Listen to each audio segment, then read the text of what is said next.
আমি একটা লেখা পড়েছিলাম, লেখাটা ছিল একটা লোক রাতের বেলা সে মোবাইল দেখতেছে, মোবাইলের মধ্যে সে একটু খারাপ দৃশ্য দেখাচ্ছিল। এমন সময় মেয়ে গিয়ে ঘরে ঢুকলো, মেয়ে ঘরে ঢুকে দেখলো বাবা তার মোবাইলের মধ্যে খারাপ দৃশ্য দেখে।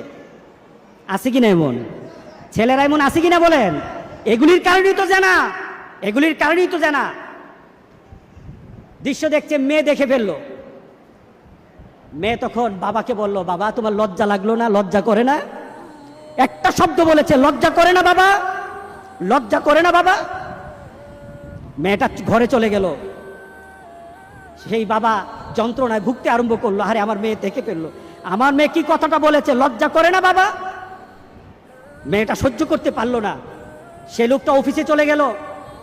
অফিস করতেছে কিন্তু আর ভালো লাগে না। মেয়েটা কি বলেছে, লজ্জা লাগে না বাবা?